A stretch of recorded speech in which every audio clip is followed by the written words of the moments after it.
हम तो सोते हैं इस उम्मीद पे कि हमारे सरहद के ऊपर मुहाफिज जाग रहे हैं, फिर ये वाली मिथ तो खत्म हो जाएगी। सुबह तक रेस लगी हुई थी, सबसे ज्यादा तैयारे एयरवे ने गिराए, उसके बाद जियो ने गिराए, तो फिर पाकिस्तान आर्मी ने उनसे एक तैयारा कम गिराया दोनों चैनलों से। F-16 की लड़ाइयां पूरी दुनिया में मशहूर हैं, वो बड़े लंबे अरसे से लड़ता चला आ रहा है, उसने बड़े कॉम्बैट्स में हिस्सा लिया है, बड़ा तगड़ा तैयारा है, लेकिन पाकिस्तान ने कल F-16 उड़ाया ही नहीं, F-16 को ट्राई नहीं किया, और उसके सर्टेन रीजंस हैं कि पाकिस्तान अमेरिका पे भरोसा नहीं कर सकता। याद रखिएगा कि जो तैयारा आप जिस कंपनी से खरीदते हैं उसका कुछ ना कुछ कंट्रोल अपने तैयारे पे रहता है, आप जो मर्जी कर लें। पाकिस्तान में बड़ी डिमांड ये है कि इंडिया ने पहली मर्तबा पाकिस्तान के सेटल्ड एरियाज में अटैक किया। ये घुसे हैं मुरीदके में, ये शेखुपुरा में आए हैं, भावलपुर में आए हैं, सियालकोट में आए हैं। अब इसकी क्या गारंटी है कि दोबारा इंडिया में कोई दहशतगर्दी का वाकया नहीं होगा?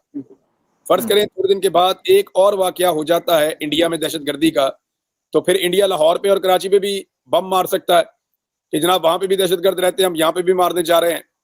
या इस्लामाबाद में किसी जगह पे उसको लगता है कि यहाँ पे कोई बंदा है तो इसको भी मार देते हैं। तो ये आहिस्ता आहिस्ता उनका हौसला बढ़ता चला जाएगा। आपको ना जितना भारत ने सवाल पूछा है उतना जवाब आपको देना पड़ेगा, जितना उन्होंने संतूर दिया है उतनी मांग आपको भरनी पड़ेगी। अगर आप खाली जगह छोड़ देंगे तो आपके लिए प्रॉब्लम हो जाएगी। वजह यह है कि इंडिया का हौसला बहुत बढ़ गया है और उसने दहशतगर्दी पाकिस्तान के खाते में डाल दी है। 26 लोग उसने हमारे शहीद कर दिए हैं, दर्जनों लोग उसने जख्मी कर दिए हैं, और वो पूरी दुनिया में अपनी फतह का ऐलान कर रहा है। तो यार ये गिरना is not a big deal यार, उन्होंने हमारे सिविलियंस को मारा है, हमारी मसाजिद को तबाह किया है। मेरी एक मस्जिद की बेहुरमती के सामने इंडिया के सारे तैयारे भी तबाह हो जाएं तो क्या फर्क पड़ता है?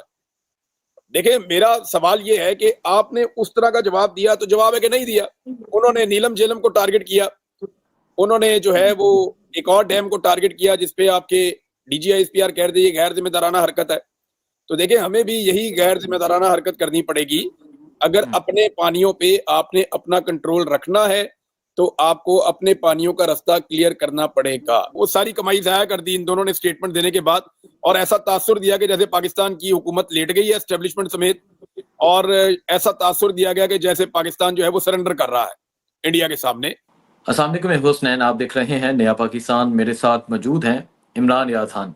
हमेशा से बॉर्डर लाइन पे जाके और फ्रंट फुट पे जाके ये कवरेज भी करते रहे हैं, और जो पाकिस्तान में मौजूदा हालात है इस हवाले से अगर ये पाकिस्तान में होते तो फ्रंट फुट पे जाते, आप मामला दिखाते, आप हकायक दिखाते। इमरान भाई अस्सलाम वालेकुम, पाकिस्तान के मौजूदा हालात हैं, आप यूके में इस टाइम मौजूद हैं, क्या देख रहे हैं हालात के हवाले से? और जो कल रात को जो इंडिया की जानब से जो मिसाइल दागे गए और एक टारगेटेड एरिया से जहां उन्होंने मिसाइल फेंके, 31 अफराद की अभी तक इतलात हैं शहादत हो गई है, क्या कहेंगे आप? बिस्मिल्लाहिर्रहमानिर्रहीम। Thank you very much Hasnain, आपको और आपके सारे सुनने वालों को अस्सलाम वालेकुम। देखिए मैं पाकिस्तान में होता तो मैं इसको फ्रंट लाइन पे कवर करने की कोशिश करता, मैं जाता, लाइन ऑफ कंट्रोल पे भी देखता, जिन इलाकों पे इंडिया ने अटैक किया उनको जाके विटनेस करता, जैसे हमने माजी में भी किया है।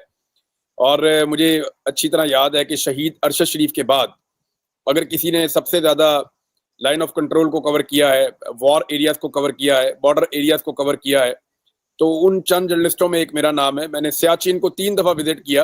हालांकि जो शख्स एक दफा वहां जाता है उसके बाद उसकी बस हो जाती है, वो तो फौजी भी दोबारा वहां नहीं जाता। अपनी लाइफ में सिर्फ एक ही दफा फौजी को वहां पे ड्यूटी लगती है, और एक दफा वहां पहुंचा देते हैं और उसके बाद जब वापस लेकर आते हैं तो दोबारा वो वहां नहीं जाता। सियाचिन ऐसी खौफनाक जगह है। तो मैं जर्नलिस्ट होने के नाते भी 3 दफा गया हूँ, एक दफा तो पैदल भी गया हूँ, ताकि मैं देखूं कि कितनी मुश्किलात होती है। मेरे साथ और भी लोग थे लेकिन हमने बड़ा अच्छा एक टाइम वहां गुजारा था।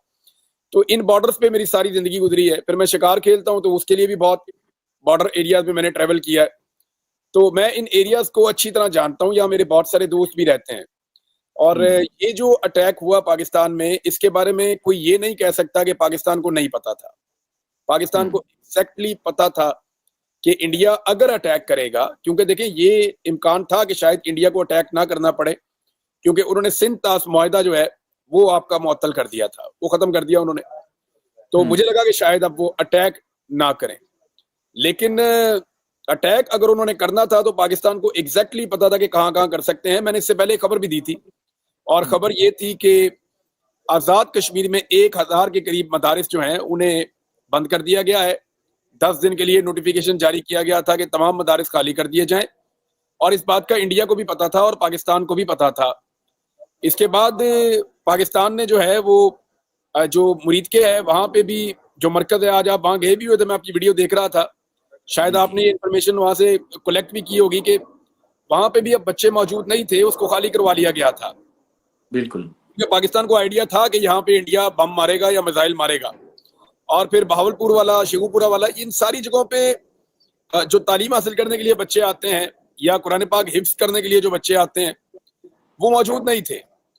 इवन जहाँ पे दरसे निज़ामी होता है, यहाँ पे अहादीस का दर्स दिया जाता है, तो जो एक रिलीजियस पूरा हमारा एक स्ट्रक्चर है एक आलम दीन बनने का, वो इन जगहों के ऊपर सर अंजाम पाता है।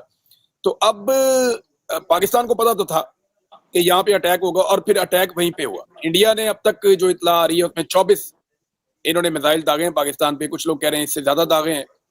अब डिफरेंट अलग अलग इतला आते हैं। रात तक वो कह रहे थे जी कम लोग शहीद हुए हैं, हालांकि हमें रात के आखिरी पहर ये पता चल गया था कि शहादतों की तादाद ज्यादा है, क्योंकि 7/14 के बारे में तो जो वाकया होने के फौरन बाद जो है विक्टोरिया अस्पताल बहावलपुर ने 7/14 के बारे में कंफर्म कर दिया था पहले 1-1.5 घंटे में, और पाकिस्तान की जो ISPR है वो सिर्फ 8/14 के बारे में बता रही थी। तो वो इंफॉर्मेशन जो है वो इब्तदाई थी। बाद में जब पता चला कि 26 के करीब शहादतें हो चुकी हैं, तो सिचुएशन अब आपके सामने है। इंडिया ने अटैक किया और उनका कामयाब हमला था, यानी जिस जगह को उन्होंने मिसाइल से हिट करना चाहा, उन्होंने उस जगह को मिसाइल से हिट किया। हम उस हमले को रोक नहीं पाए। यानी अगर तो आपने दिफा, तो आप इसको कहते हैं ना कि जब कोई आ रहा है हमला करने के लिए तो आप उसको पहले रोकते हैं, आप उसको पहले रोक लेते हैं, आप ब्लॉक कर देते हैं। आपका अपना एयर डिफेंस सिस्टम होता है जिसमें आप उन मिसाइलों को रोकते हैं, आप उस हमले को नाकाम बनाते हैं। इंडिया ने जो है वो जो मिसाइल इस्तेमाल किए उनकी शिद्दत आज आपने देख ली है। आप वहां पे गए थे, कैसे वो लेंटर फाड़ के, और ये बड़ी मजबूत इमारत थी मस्जिद जिसको शहीद किया गया है। तो जिस तरीके का वहां पे धमाका हुआ है, जिस किस्म का मवाद वहां पे आके गिरा है, तो आपको बिल्कुल आइडिया हो गया होगा कि ये बड़ा जोरदार मिसाइल अटैक था। अब ये एयर टू ग्राउंड जो है वेपन इन्होंने इस्तेमाल किया मिसाइल, और राफेल तैयारे को इस्तेमाल किया, क्योंकि इंडिया को ऐसे तैयारे की जरूरत थी बड़े लंबे अरसे से, जो हवा से जमीन में अपने टारगेट को एक्यूरेसी के साथ हिट करे। इस पे जो है फ्रेंच वेपन थे और फ्रेंच ही वो तैयारा था। अच्छा, अभी एक खबर और जो लेटेस्ट आई है मेरे पास, और ये CNN ने अभी इस खबर को कंफर्म कर दिया है थोड़ी देर पहले। CNN ये कह रहा है कि फ्रेंच ऑफिशियल सेज, ये एक फ्रेंच ऑफिशियल है, और उन्होंने ये एतराफ किया है कि पाकिस्तान ने एक राफेल जेट जो है वो गिरा दिया है, और ऑफिशियल जो है वो फर्दर लॉसेस के बारे में या नुकसानात के बारे में अभी अंदाजा लगा रहे हैं। इंडिया ने अभी तक कोई कंफर्मेशन नहीं दी। पाकिस्तान का दावा जो है वो 5 या 6 तैयारों का था। सुबह तक रेस लगी हुई थी, सबसे ज्यादा तैयारे एयरवे ने गिराए, उसके बाद जियो ने गिराए, तो फिर पाकिस्तान आर्मी ने उनसे एक तैयारा कम गिराया दोनों चैनलों से। तो सुबह तक एक रेस लगी हुई थी, लेकिन जो इंडिया से मुसद्दका इतलात आ रही हैं उनमें 3, एक जम्मू का एक एरिया है वहां की, एक भटिंडा का इलाका है वहां की, और एक और एरिया है। 3 इलाकों से मुस्तनद इतलात आई हैं कि वहां पे जो जहाजों का मलबा है वो पड़ा हुआ है और उसको इकट्ठा किया जा रहा है। तो ये तो अब 3 तो इंडिया ने खुद तस्लीम कर लिए हैं, या नहीं भी किए तो उनका बड़ा एक उनका जबरदस्त अखबार है इंडिया का, बड़ा कट्टर किस्म का, द हिंदू ने बाकायदा इसके ऊपर ट्वीट कर दिया था अपनी खबर को, लेकिन बाद में उन्होंने उस खबर को, ट्वीट को डिलीट किया है। तो राफेल तैयारा गिरना नरेंद्र मोदी के लिए एक बड़ा डरावना ख्वाब होगा, क्योंकि देखें ये तैयारा आज तक गिरा ही नहीं। इंटरेस्टिंग बात यह है कि किसी कॉम्बैट में आज तक राफेल तैयारा नहीं गिरा। इसी तरह जो है F-35 है वो भी नहीं गिरा। F-16 की लड़ाइयां पूरी दुनिया में मशहूर हैं, वो बड़े लंबे अरसे से लड़ता चला आ रहा है, उसने बड़े कॉम्बैट्स में हिस्सा लिया है, बड़ा तगड़ा तैयारा है, लेकिन पाकिस्तान ने कल F-16 उड़ाया ही नहीं, F-16 को ट्राई नहीं किया, और उसके सर्टन रीजंस हैं कि पाकिस्तान अमेरिका पे भरोसा नहीं कर सकता। याद रखिएगा कि जो तैयारा आप जिस कंपनी से खरीदते हैं उसका कुछ ना कुछ कंट्रोल अपने तैयारे पे रहता है, आप जो मर्जी कर लें। तो आप एक अमेरिकन कंपनी के तैयारे को इंडिया के खिलाफ इस्तेमाल करने अगर जाते कल, तो इसके कुछ उल्टे असरात भी हो सकते थे। तो पाकिस्तान ने शायद पाकिस्तान ने, ये मैं अपने से बात कर रहा हूं क्योंकि ऑफिशियली वो ये कह नहीं सकते, ना एयरफोर्स ये कह सकती है, ना पाकिस्तानी मिलिट्री ये कह सकती है कि इंडिया के खिलाफ F-16 इस्तेमाल करते हुए एक खौफ ये भी है कि अमेरिका कहीं कोई पंगा ना कर दे और हमें कोई लेने देने ना पड़ जाए। लिहाजा चाइनीज हथियार इस्तेमाल किए गए, चाहे वो एंटी एयरक्राफ्ट सिस्टम है एयर डिफेंस का, जो चाइना का एक लेटेस्ट सिस्टम है, S-300 की कैपेसिटी का वो है। रशिया के सिस्टम से आप ये समझ लें कि एक दर्जा पीछे है वो, लेकिन वो एक अच्छा सिस्टम साबित हुआ, उसने अपना काम करके दिखाया। दूसरा PL-15 जो एयर टू एयर अटैक करने वाले मिसाइल्स थे जो इन्होंने लगाए उसके ऊपर JF-17 पे और J-10 पे, उन्होंने भी अपना काम करके दिखाया। तो ये इस कॉम्बैट में, और मैं एक चीज आपको और बताऊं, ये वो लड़ाई नहीं है कि जहाज आमने सामने आगे एक दूसरे पे गोलियां चलाना शुरू कर देते हैं। वो दौर भी चला गया, वो जहाज भी चले गए। ये जिन पायलट्स ने इन जहाजों को गिराया उन्होंने वो जहाज देखे भी नहीं होंगे। यानी ये दोनों जहाजों का फासला कई नॉटिकल माइल्स है, बहुत दूर, इतना फासला कि इंसानी आंख देख ही नहीं सकती। ये सारा गेम रेडार्स के ऊपर, कंप्यूटर्स के ऊपर होता है। पायलट जहाज उड़ा रहा है, अपने जहाज को बचा रहा है, अपने जहाज का एंगल बना रहा है अकॉर्डिंग टू द रिक्वायरमेंट, और फिर जब वो दूसरे जहाज को लॉक कर देते हैं तो उसके बाद सिर्फ फायर करना होता है। पायलट ने इंस्ट्रक्शन से मिल जाती है कि अब आप फायर करें, वो फायर करता है, और बड़ा खुशकिस्मत होता है वो पायलट जिसको दूसरा जहाज तबाह होता हुआ दिखाई दे, वरना ये बियॉन्ड विजुअल रेंज, यानी आपकी आंखों की हुदूद से भी बहुत दूर कहीं दूसरा तैयारा जो है वो तबाह हो जाता है। और ये इन मिसाइल्स की खसूसियत है। तो पाकिस्तान ने इनिशियली तो उनके 3 तैयारे गिराए, लेकिन सवाल ये पैदा होता है कि इंडिया ने पाकिस्तानी पानियों को रोकने का जो फैसला किया और वो रोक भी रहा है, ये स्ट्रक्चर्स का क्या बनेगा। पाकिस्तान में बड़ी डिमांड ये है कि इंडिया ने पहली मर्तबा पाकिस्तान के सेटल्ड एरियाज में अटैक किया। ये घुसे हैं मुरीदके में, ये शेखुपुरा में आए हैं, भावलपुर में आए हैं, सियालकोट में आए हैं। अब इसकी क्या गारंटी है कि दोबारा इंडिया में कोई दहशतगर्दी का वाकया नहीं होगा। फर्ज करें थोड़े दिन के बाद एक और वाकया हो जाता है इंडिया में दहशतगर्दी का, तो फिर इंडिया लाहौर पे और कराची पे भी बम मार सकता है कि जनाब वहां पे भी दहशतगर्द रहते हैं, हम यहाँ पे भी मारने जा रहे हैं। या इस्लामाबाद में किसी जगह पे उसको लगता है कि यहाँ पे कोई बंदा है तो इसको भी मार देते हैं। तो ये आहिस्ता आहिस्ता उनका हौसला बढ़ता चला जाएगा। आपको ना जितना भारत ने सवाल पूछा है उतना जवाब आपको देना पड़ेगा। जितना उन्होंने सिंदूर दिया है उतनी मांग आपको भरनी पड़ेगी। अगर आप खाली जगह छोड़ देंगे तो आपके लिए प्रॉब्लम हो जाएगी। वजह यह है कि इंडिया का हौसला बहुत बढ़ गया है और उसने दहशतगर्दी पाकिस्तान के खाते में डाल दी है। 26 लोग उसने हमारे शहीद कर दिए हैं, दर्जनों लोग उसने जख्मी कर दिए हैं, और वो पूरी दुनिया में अपनी फतह का ऐलान कर रहा है। तो यार गिरना is not a big deal यार। उन्होंने हमारे सिविलियंस को मारा है, हमारी मसाजिद को तबाह किया है। मेरी एक मस्जिद की बेहुरमती के सामने इंडिया के सारे तैयारे भी तबाह हो जाएं तो क्या फर्क पड़ता है। देखिए मेरा सवाल ये है कि आपने उस तरह का जवाब दिया तो जवाब है कि नहीं दिया। उन्होंने नीलम झेलम को टारगेट किया, उन्होंने जो है वो एक और डैम को टारगेट किया जिसपे आपके DGISPR कह रहे थे ये गैर जिम्मेदाराना हरकत है। तो देखिए हमें भी यही गैर जिम्मेदाराना हरकत करनी पड़ेगी। अगर अपने पानियों पे आपने अपना कंट्रोल रखना है तो आपको अपने पानियों का रास्ता क्लियर करना पड़ेगा। ये कम से कम पाकिस्तान को करना पड़ेगा। ठीक है। अच्छा इमरान भाई ये बताएं कि आज हमने राना सनाउल्लाह की स्टेटमेंट देखी, वो देख के तो ऐसा महसूस हुआ कि उन्होंने ये ऐलान कर दिया कि हमने हाथ खड़े कर दिए हैं। देखिए ख्वाजा आसिफ ने सुबह सरेंडर किया। पहले ख्वाजा आसिफ ने कहा जी इंडिया ना मारे तो हम भी लड़ना बंद कर देते हैं। भैया आपको मार पड़ी है, आपके शहरों में वो घुस गए, उन्होंने आके यहाँ पे मिसाइल हमले किए और अब आप कह रहे हैं जी ठीक है आपने जितना मारना था मार लिया और आपके तैयारे तो गिर गए हैं, लेकिन अब हम आगे से आपके ऊपर अटैक नहीं करेंगे। तो इंडिया तो इस पे बगले बजाएगा, इंडिया तो इस पे खुश होगा।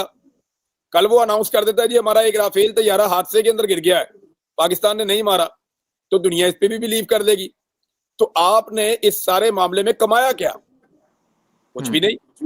वो आपके मुल्क के सेटल्ड एरियाज के अंदर इंटरनेशनल बॉर्डर की खिलाफ वर्जी करके इंसानों का कत्लेआम करके वापस चला जाता है। हम तो सोते हैं इस उम्मीद पे कि हमारे सरहद के ऊपर मुहाफिज जाग रहे हैं, फिर ये वाली मिथ तो खत्म हो जाएगी। तो अगर इस मिथ को कायम रखना है तो ख्वाजा आसिफ का मुंह बंद रखना है। ख्वाजा आसिफ साहब कह रहे हैं जी इंडिया बस कर दे तो फिर हम भी बस कर देते हैं, सीज फायर हम चाहते हैं। ये क्या बात हुई? राणा सनाउल्लाह साहब ने बाद में यही स्टेटमेंट दिया कि जनाब हमने ले लिया बदला। भी कहाँ आपने बदला लिया है? कौन से आपने डैम तबाह किए हैं? कौन से आपने उनके मंदिर ढा दिए हैं? कौन सा आपने उनके सेटल्ड एरियाज के अंदर जाके पेनिट्रेट करके आपने बताया कि जनाब अगर आप हमारे अंदर घुसेंगे तो हम आपके अंदर घुसेंगे?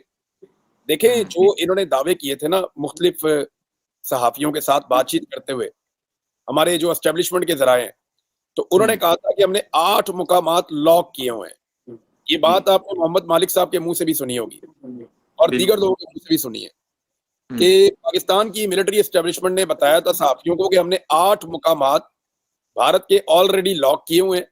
अगर उन्होंने पाकिस्तान में मिसाइल हमले किए तो उसके जवाब में हमारे मिसाइल डायरेक्ट जाएंगे और उन जगहों पे गिरेंगे और भारत सोच भी नहीं सकता जो उसके साथ होगा। लेकिन फिर हमने देखा कि एक भी मिसाइल लॉन्च नहीं हुआ। फिर हमने देखा कि एक भी टारगेट हमने हिट नहीं किया, सवाए जो उनके तैयारे आए थे उनके साथ कॉम्बैट में उनको हमने गिराया। और ये हमारी फॉर्चून है, ये हमारी एयरफोर्स का प्रोफेशनल अप्रोच है। और हमेशा पाकिस्तान की जो इज्जत और जो पगड़ी पाकिस्तान के सर के ऊपर रखी जाती है उसका सेहरा जो है वो एयरफोर्स के सर पे होता है। ठीक है, चाहे 2019 चाहे 1965 हो, चाहे 1971 में भी इन्होंने बहुत अच्छी लड़ाई लड़ी थी एयरफोर्स ने। और उसके बाद आज 2025 में भी पाकिस्तान एयरफोर्स ने अपनी उस रवायत को कायम रखा है। लेकिन ग्राउंड पे क्या हमने कोई 1 इंच भी हासिल किया है? हमने ये तो खबरें दी हैं कि हमने पोस्ट तबाह कर दी, वो तो इंडिया भी दे रहा है कि उन्होंने भी पोस्ट तबाह कर दी। हमने खबर दी कि उन्होंने सफेद झंडा उठा लिया, इंडिया ने भी दिखा दिया कि जनाब हमने भी सफेद झंडा उठा लिया। तो ये तो प्रोपेगेंडा वॉर है। मुझे ये देखना है कि लाइन ऑफ कंट्रोल पे मैं 10 दफा पहले गया हूं, मुझे ले जाएं लाइन ऑफ कंट्रोल पे और मुझे वो इलाके दिखाएं जो अब हमने फतह किए हैं। मुझे वो एरिया दिखाएं जो हमने इंडिया से खाली करवा के उनको कैप्चर कर लिया है। क्योंकि देखें, ये लाइन ऑफ कंट्रोल है, जो जितना आगे बढ़ जाएगा उतना इलाका उसका हो जाएगा। ये बड़ी क्लियर बात है और ये अंडरस्टैंडिंग है कि जो जितना जहां पे ताकत के बल पे बैठा है ना, जहां पाकिस्तान बैठा हुआ है ताकत के बल पे बैठा हुआ है, जहां इंडिया बैठा हुआ है वो भी ताकत के बल पे बैठा हुआ है। तो हमें ये बात अपने ज़हन में रखनी पड़ेगी। हमने जमीन का कोई खित्ता पता नहीं किया और अपने पानियों के ऊपर बने हुए गैर कानूनी स्ट्रक्चर्स को भी अभी तक पाकिस्तान ने किसी किस्म का कोई नुकसान नहीं पहुंचाया। नहीं पहुंचाया। अच्छा इमरान भाई, ये बताइएगा, देखें इमरान खान ने आपको बताता हूँ कि मुझे जो है ना वो बाकायदा इस मामले के ऊपर, क्योंकि मैंने इस पर ट्वीट भी किया था राणा सनाउल्लाह के स्टेटमेंट के बाद और ख्वाजा आसिफ के स्टेटमेंट के बाद, तो इस पे मुझे बाकायदा राब्ता करके जो कुछ जराए हैं, अस्करी जराए हैं, उन्होंने मुझे कहा कि जनाब बात ऐसे नहीं है और राणा सनाउल्लाह साहब अपना बयान वापस लेंगे और वो अपना बयान वापस ले रहे हैं। तो ये अच्छी बात है कि एस्टेब्लिशमेंट के दिमाग में अभी भी कहीं ना कहीं बदला है। देखें, एक तरफ आपकी कौमी सलामती कहती है कमेटी के हमने फौज को बदला लेने के लिए टारगेट दे दिया है और फौज जो है वो बदला ले सकती है, वो जगह का और वक्त का तयन कर ले। और एक तरफ जो दोनों आपके वफाकी वजीर हैं जो बहुत इंपॉर्टेंट है, राणा सनाउल्लाह और ख्वाजा आसिफ, वो दोनों कहते हैं जी बस होगी लड़ाई, हमने नहीं लड़ना, हम तो सुलह करना चाहते हैं। तो ये दो अलग अलग मौकिफ हैं। कौमी सलामती मीटिंग में बैठते हैं, आपको राब्ता करके ये कहा गया कि राणा साहब अपना बयान वापस ले लें। देखें, ये मैं जर्नलिस्ट हूं ना, तो मेरी खबर के ऊपर रिएक्शन कोई भी दे सकता है। तो मुझे जो है वो पैगाम मौसूल हो जाता है, बाद वक़्त मैसेजेस आ जाते हैं कि सर ये खबर ऐसे नहीं है, ये ऐसे है, या इस खबर के अंदर ये चीज गलत हुई है। मिसाल के तौर पे आर्मी चीफ की बेटियों के हवाले से जब खबर आई थी तो तब भी मेरे से राब्ता किया गया था, मुझे मैसेजेस आए थे कि असल में ये डिप्लोमेटिक पासपोर्ट नहीं है, ये ऑफिशियल पासपोर्ट है। तो उस वक्त और वो बात ठीक थी कि वो ऑफिशियल पासपोर्ट थे, लेकिन ऑफिशियल पासपोर्ट भी किस कैपेसिटी में थे वो अभी तक समझ नहीं आ रही हमें। तो ये तो एक मार्जिन होता है कि आप जर्नलिस्ट को जब मर्जी राब्ता करके उस खबर की तस्दीक या तरदीद कर सकते हैं।